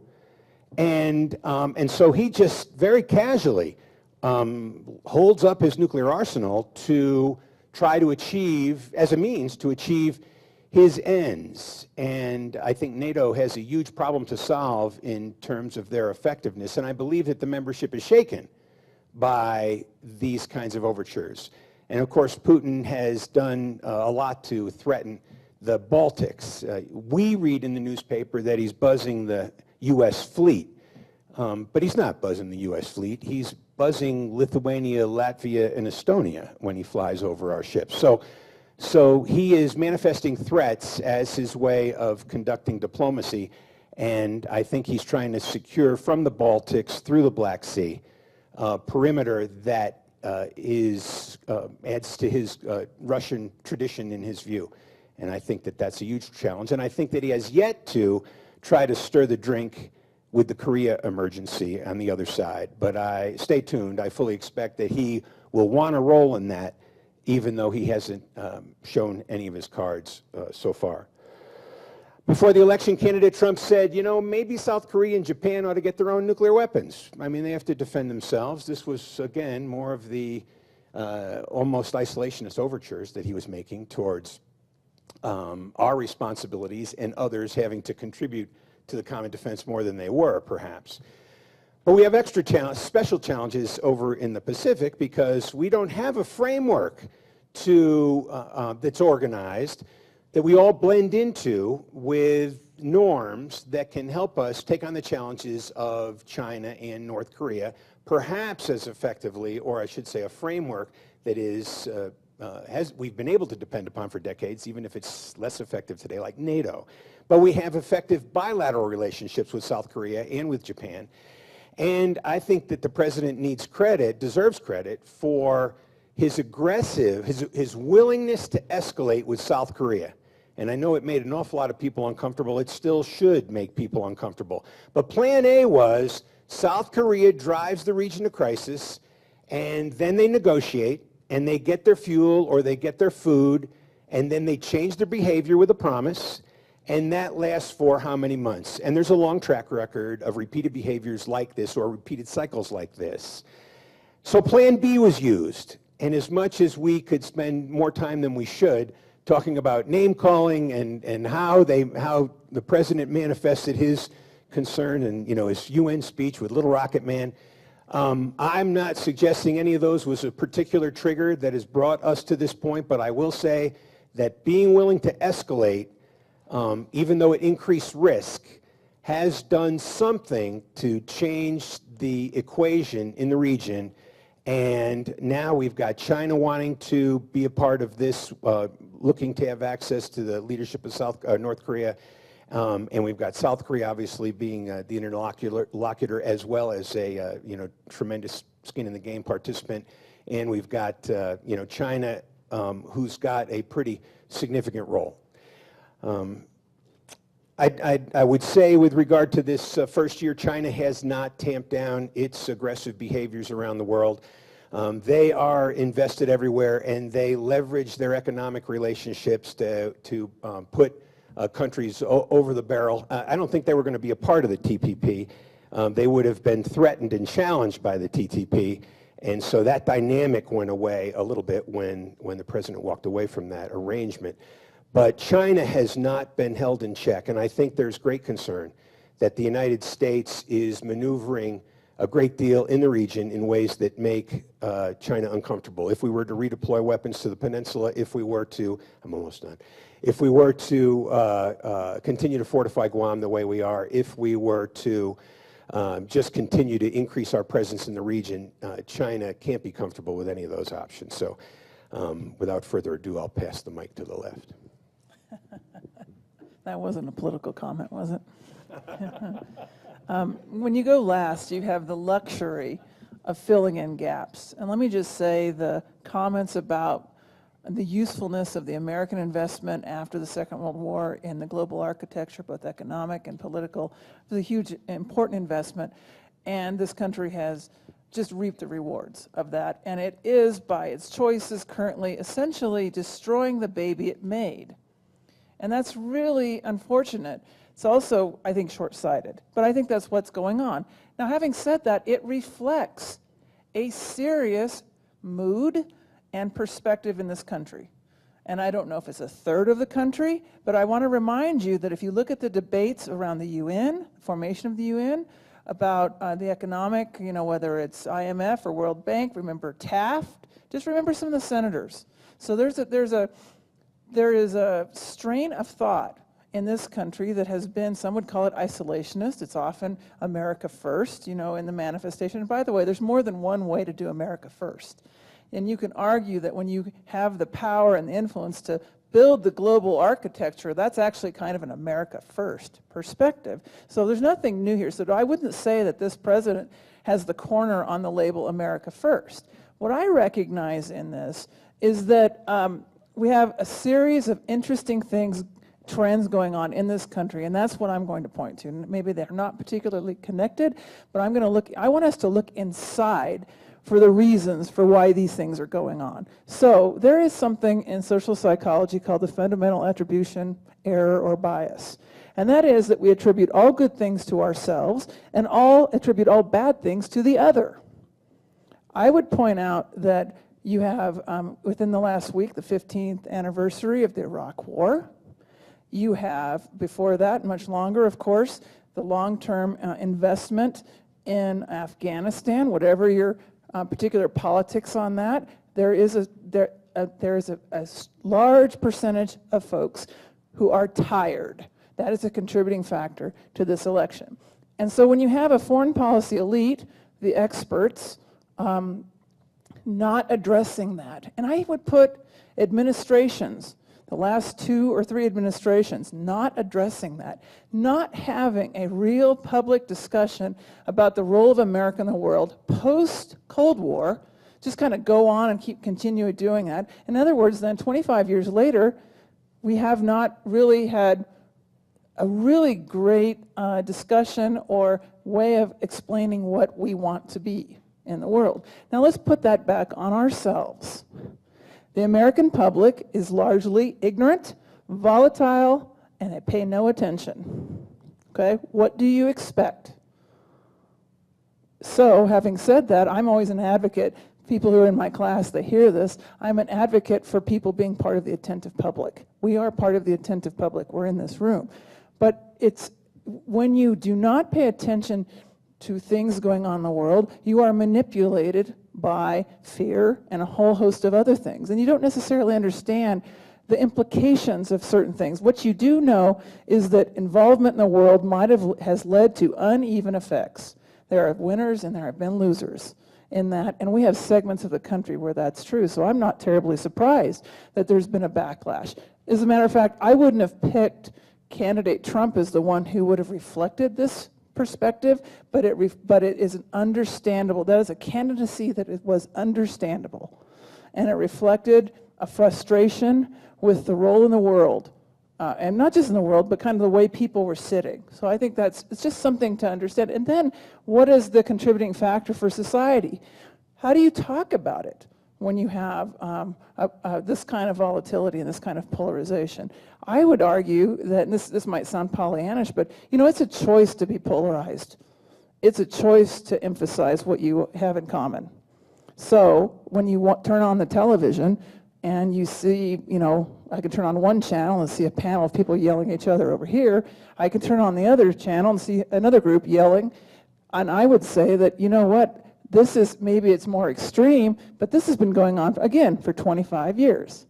So there's a whole set, then, of characteristics, whether we're looking at partisanship in Congress, certainly increasing partisanship across the public.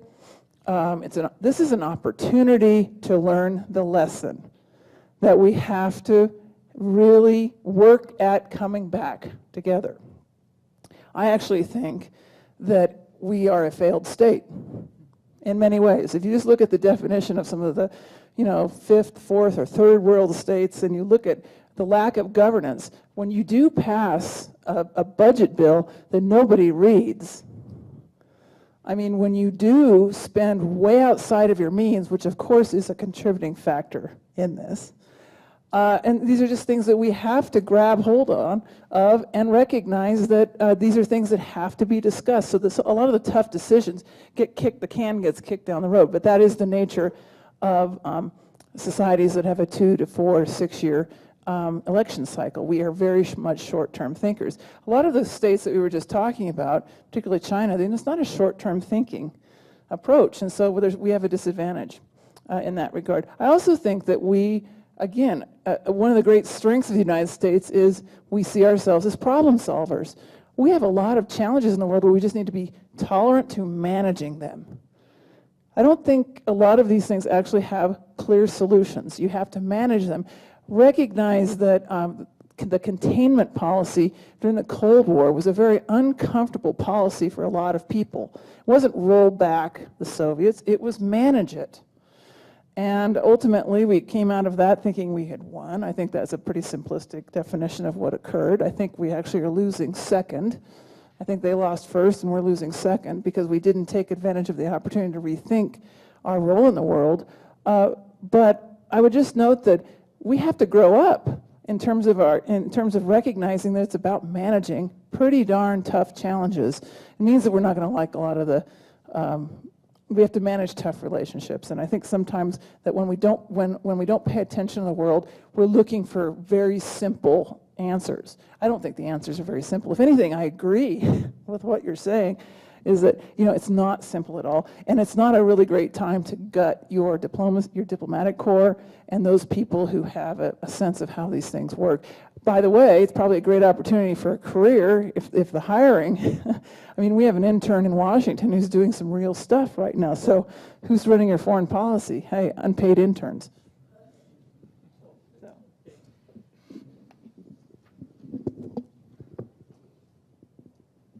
Thank you very much. I think you see we have a tremendously high quality, high caliber of people here at the University of Wyoming. I feel very lucky that the Center for Global Studies was able to bring them.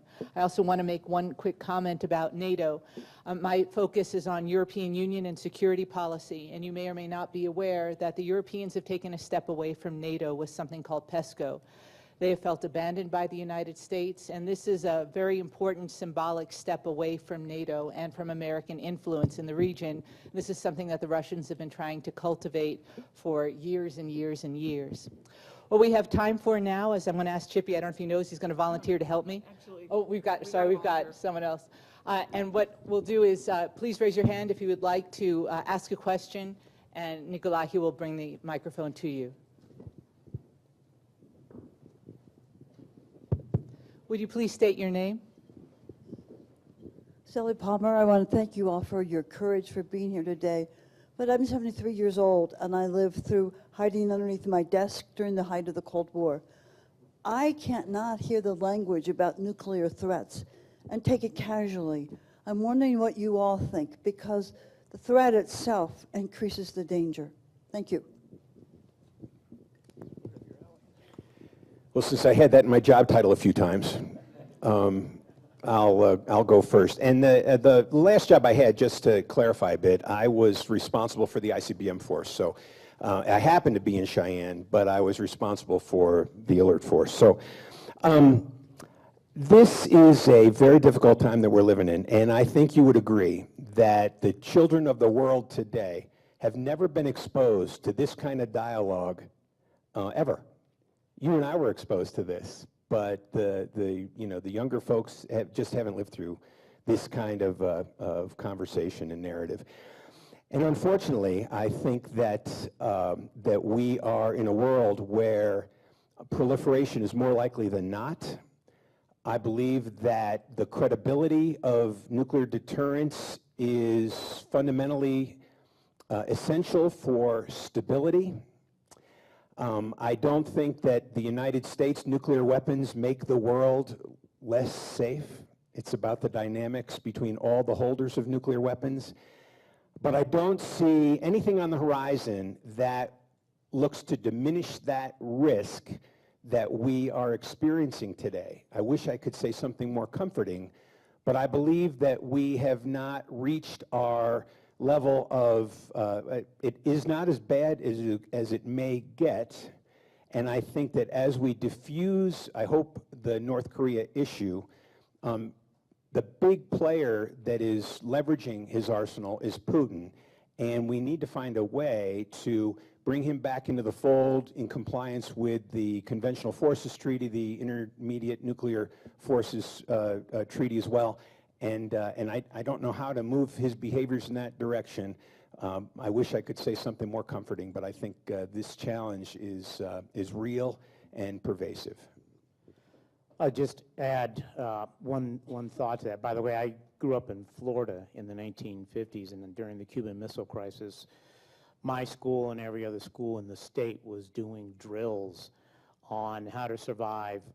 I mean, it sounds almost humorous now, a nuclear attack, because this is what we expected during the buildup of that crisis. I wanted to mention the JCPOA. This is the Iran Nuclear Accord. I was involved in the very initial stages of this, and the administration began to appreciate, I think, in very stark terms, what the United States confronted with Iran's nuclear weapons development program.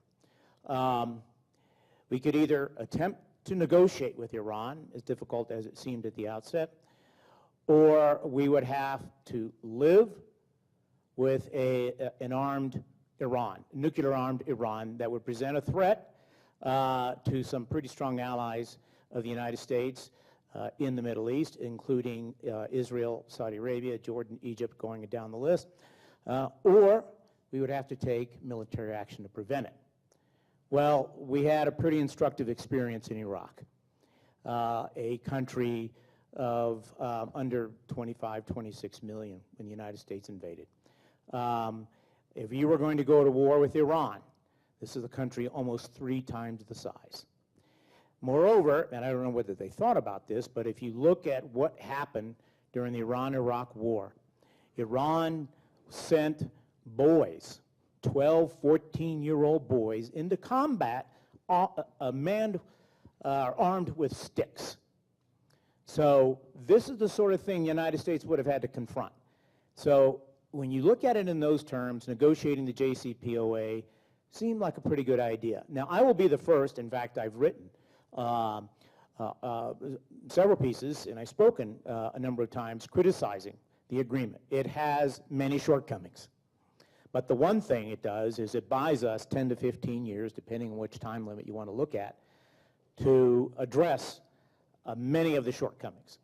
And I'm hopeful that the administration, I know we're talking with our European partners now to get them on board with some of the changes we'd like to make, but this really has to be done. And I think the Iranians would be willing to at least listen. But if we abrogate this agreement, no one will be on the side of the United States, even our closest allies, and they have told us that.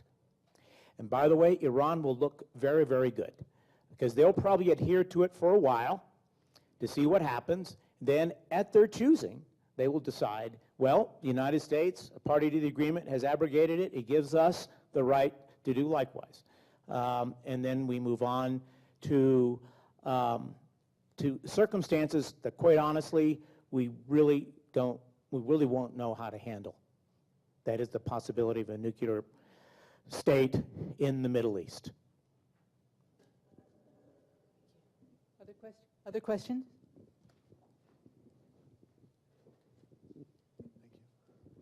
My name is Tyler Hawley. I just want to ask you guys if there are, regarding Middle Eastern foreign policy, if there are any specific steps you think the United States should be taking regarding the conflicts in Syria or Yemen, or any other issues that you feel strongly about.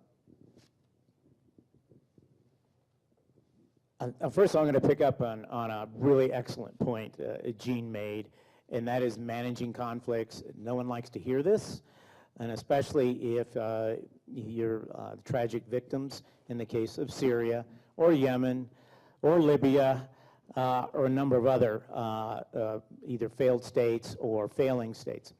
Well, we have no policy at the moment with respect to any of those conflicts. When he was still around, Secretary Tillerson indicated that the United States was going to leave our troop presence in Syria at the 2,000 force level. It's probably closer to 3,000 when you consider all the trainers and special operators who were there. We sort of had deferred to Saudi Arabia on Yemen, which is a tragic mistake because the Saudis are looking at Yemen through a straw, and that is their own very narrow security interests and the threat they perceive from Iran in Yemen. But Yemen is slowly beginning to build up to the humanitarian crisis on a somewhat different scale, but the same level for a country like Yemen as we now see in Syria. This is a country that actually has far fewer resources, including virtually no water, than Syria does. So having a coherent policy and using the influence that we have, the convening power that we have to address these very difficult problems. I don't think Russia is going to be able to solve Syria. There's a lot of, they talk about all the sand in the Middle East. It's glue. Once you're there, boots on the ground, you can't get out. We are in Afghanistan, we can't get out. We're in Iraq, we sort of got out, and then it just sort of brought us back in. And now it looks like we're there to stay, and now we're in Syria, but Russia is in Syria in a much more significant way with a much higher investment. But Russia cannot deliver the peace that the United States can. And of course, it's not just the United States, it's the West, because the reconstruction job in Syria is going to be massive, conservatively estimated at $200 billion, probably $500 billion. Russia doesn't have that kind of money for its own country. There is only one set of countries who can really lead the reconstruction of Syria, and it's the West, and for that, you're going to need the United States as a key player. And that will require something, a soft power that the United States has. It's our convening power. And we have to apply, on Yemen, I'll just say, apply pressure on a very, very young, very inexperienced, very assertive and ambitious crown prince who is doing some things domestically that I think are quite commendable. But internationally is undermining his country and ultimately the stability of the Middle East, starting with Yemen. And probably delivering some pretty tough messages to Mohammed bin Salman about what we expect Saudi Arabia to do in Yemen, because they can end that conflict, or at least play a very significant role in bringing that conflict to an end. There's no magic formula for any of these countries. It's going to be managed. I tell all the students whom I still teach that the kind of turmoil we're seeing in the Middle East is generational. That your children will be looking at problems in the Middle East extending well into the middle of this century. And more than a footnote, the Russians are engaging with their mercenaries on one side, are engaging rebels that are supported by the United States, and the United States is killing lots of Russians. Today, as some of you would have heard, Europe, in a collective action, has dismissed lots of Russian intelligence officers, 6 of them. The tension is mounting, and when you have troops in proximity, things can happen that are hard to prevent escalation. So there's a few rubs here that are very dangerous for real. Patrick?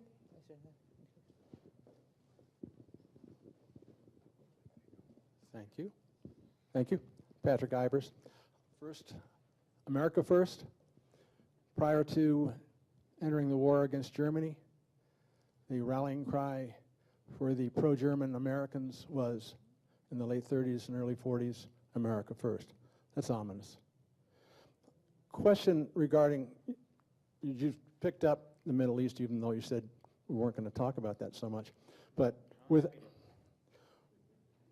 without a secure treaty with Iran on the nuclear situation, if we abrogate that, what kind of leverage do we have with North Korea that we would keep our word there?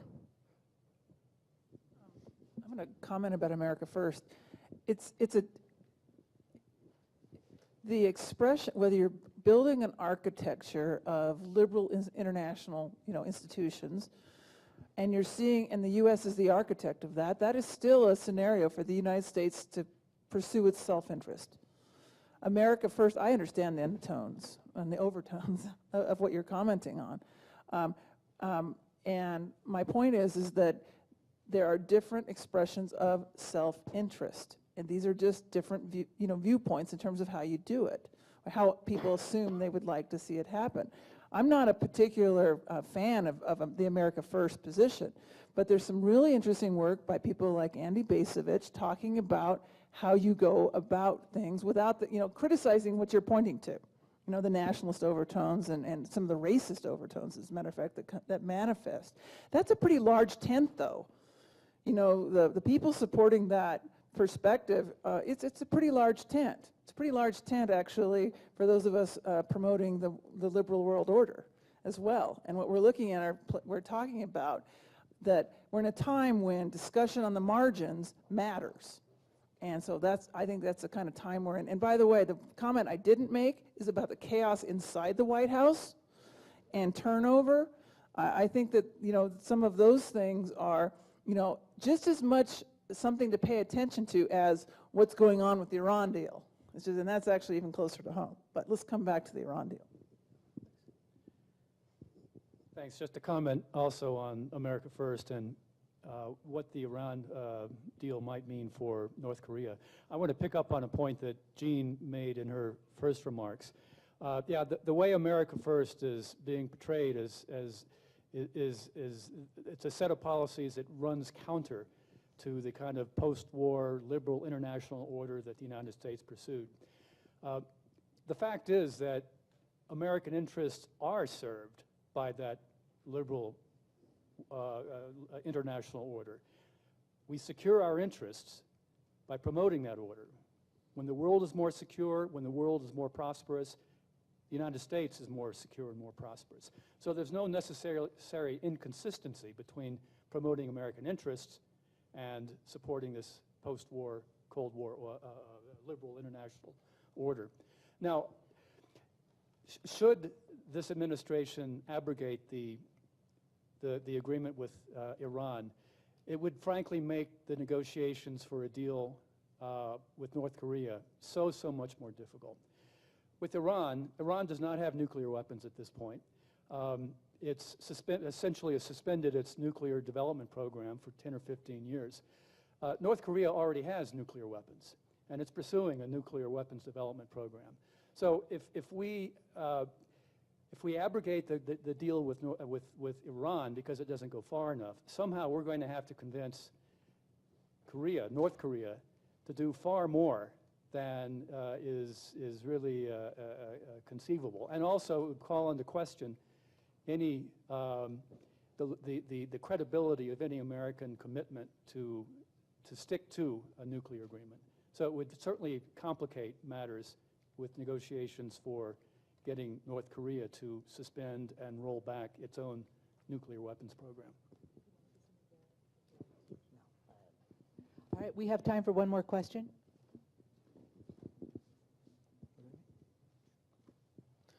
Thank you. My question is on the United States and what's happening in northern Syria. President Erdogan of Turkey he attacked Turkey, northern Turkey in Afrin region like a couple of weeks ago, and Turkey is a NATO member. And now he was talking about attacking the Rojava region, which is next to Afrin region. And the United States is also an ally of the Kurds who control the Rojava region. So my question is, how do you think the United States should confront Erdogan without really alienating him, and also making sure that the Kurds of Rojava region are not attacked or are not abandoned, considering the United States has abandoned the Turks for a while? Thank you. You really raise a very interesting question. If you look at the Syrian conflict today, clearly this is not what the Obama administration anticipated back in 2011, where we just felt we didn't have a dog in the fight, and therefore we were not going to engage. We did somewhat, but it really wasn't a serious engagement. So what do we have today in Syria? We have Turkey with its ground forces in Afrin, which is the northwestern part of Syria, fighting the Kurds, who are allies of the United States. That's conflict number one going on. Conflict number two, as I think Don was referring, the United States actually carried out an offensive mission against Russian forces. Now, that they were not official Russian forces, they were contract, or I'm not sure what they were referred to. Most of them were ex-Russian military, but at least 200 were killed. The United States never killed 200 Russians during the Cold War, nor the Russians the United States. So that's conflict number two going on. Right around the same time, you probably recall Israel detected a drone launched by Iran over Israel. It was shot down, and the Israelis responded. One of their aircraft was shot down by anti-aircraft fire, and then the Israelis just launched holy hell and took out the whole anti-aircraft battery in Syria, probably eliminating half of the anti-aircraft potential or capability of Syria, to draw a very clear line that Israel was not going to tolerate Iran, or by extension Hezbollah, within a certain area of Israel. And in that part of the Middle East, where I spent a fair amount of time, borders are really close. You know, pretty decent arm, and you can throw rocks. And so we have three conflicts, and finally you have the United States with its presence up in the northeastern part with the Syrian Democratic Forces, which are about 75–80% Kurds. Why do we support and arm them? Because they were the most coherent and effective fighting force. All the others we tried to organize failed. The Kurds had a very unifying mission to protect Kurds. It was purely ethnically motivated, purely ethnically motivated. Many of the conflicts in the Middle East today are motivated by ethnic tribal conflicts, or of course by sectarian conflicts. But the important point that I wanted to make in all this, I haven't even mentioned Syria and Damascus and the Bashar al-Assad regime. This is an international conflict, whether we like it or not. And I'm not pointing fingers, because there are a lot of folks to blame at the Obama administration, but this is what happens when the United States doesn't play a leadership role. That doesn't necessarily mean we have to deploy troops in every conflict, and we really shouldn't. We looked pretty carefully at Iraq, and I think we understand now some of the tragic mistakes that were made there. But so this conflict in Syria has escalated far beyond even the most far-sighted foreign policy expert ever anticipated.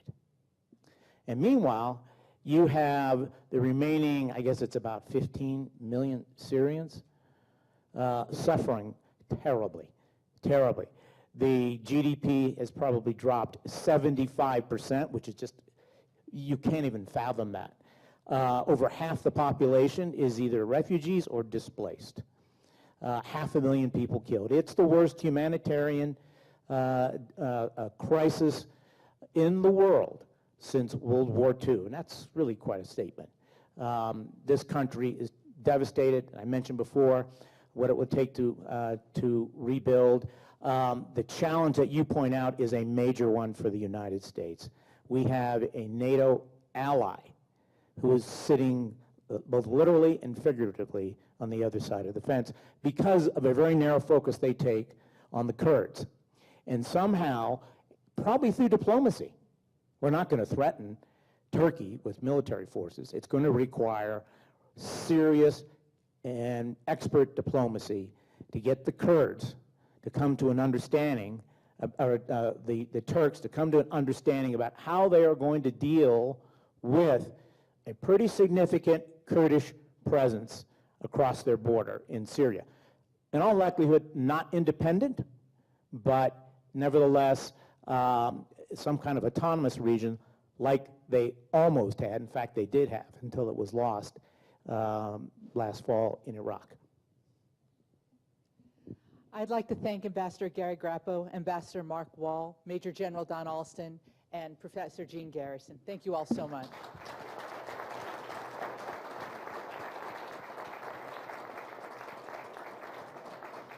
We have about 20 minutes now. Our next